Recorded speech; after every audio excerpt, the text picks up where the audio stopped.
야, 근데 이거를 3개월에 합격을 하셨어요? 네, 맞아요. 네, 뭐 좀 빨리 합격했습니다. 아니, 이거 3개월에 공인중개사. 와.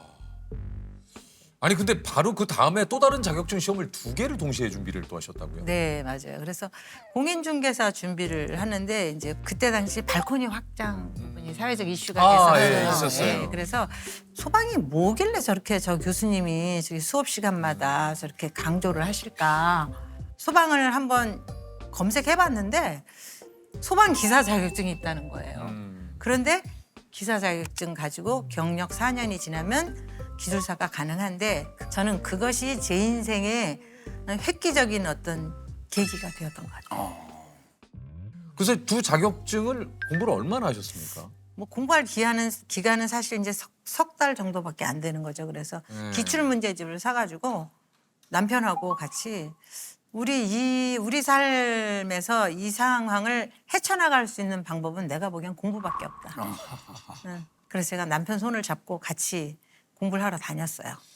그때 뭐 공부하면서 뭐 이제 학습지 교사도 했었고요.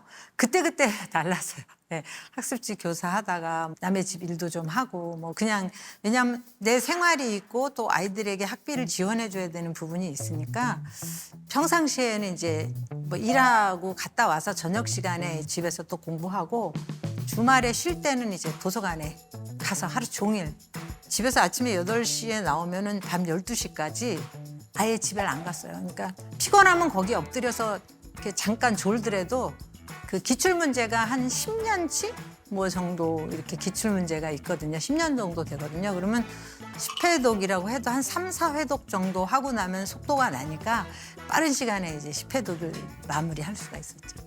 또 이제 낮에 다니면서도 이제 소방시설에 대한 그림 같은 거는 뭐 메모를 해서 가져다니면서 본다든지 아니면 회로라든지 도면이라든지 뭐 이런 거는 그때 머릿속에 많이 넣어가지고 다니면서 상상하면서 공부했던 것 같아요. 네.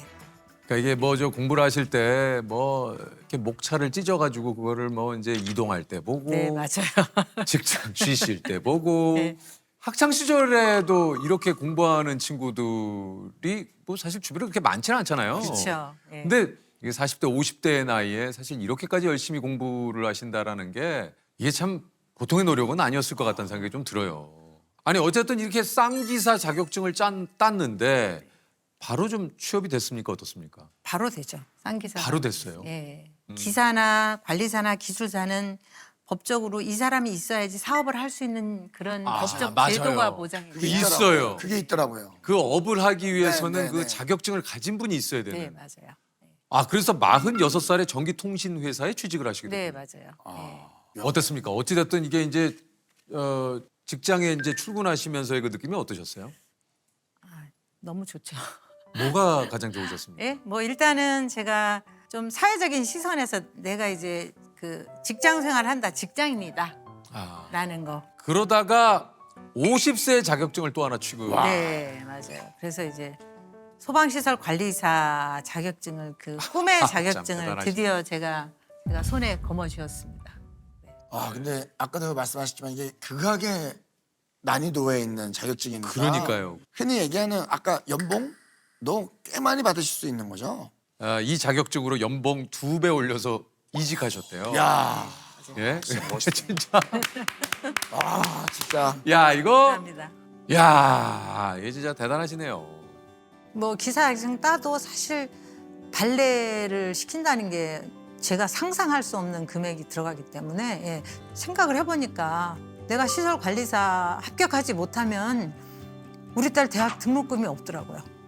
그래서 내가 어떻게 해서든지 이거 합격해야 우리 딸 대학 보낸다. 그래서 제가 시설 관리사 합격을 해가지고 2달 월급 받으니까 딱 아이 그 모으니까 아이 대학 입학금이 되더라고요. 그래서 내가 아이들에게 그 엄마로서의 내 역할은 했구나. 대학 입학금까지는 해줬구나. 그런 스스로에 대한 뿌듯함. 그런 게 참 컸었어요.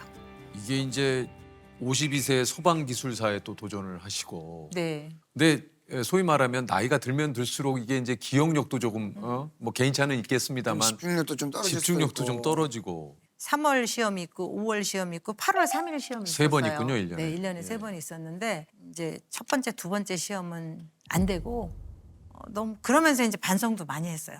내가 기술사 되려고 욕심만 내고 있고 시험 날수를 따져보니까 한 35일 남았더라고요. 그래서 그 일을 악물었어요. 내가 35일 동안은 무슨 일이 있어도 시험에 기필코 합격한다. 그리고 앞으로 너의 인생에 낙방이라는 거는 없다. 아니, 근데 진짜 잘 대단해. 자, 이름대로 아, 우리 저기 좀 표현이 좀 너무 아드님 따님도 과격하네. 혀를 내두르시는데요. 예. 근데 이때 나이가 52세시니까 이제 뭐 개인차는 있습니다만 갱년기 증상이 이제 또 오셨대요.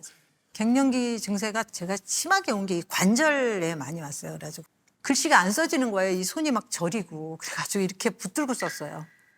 그렇게 해서 관계 법령집이 있는데 걔를 화이트로 지우면서 외우려고. 근데 화이트로 지우니까 안 보이니까 내가 정답을 맞춰야 되잖아요. 그러니까 또 책을 하나 샀어요. 그래서 지우면서 보고 내가 보다가 모르면 또 정답을 보기 위해서 이 책을 보고 그러다 나중에는 이제 이것도 잘 안 외워져요. 그게 뭐 책이 뭐 몇백 페이지가 되는 거니까요.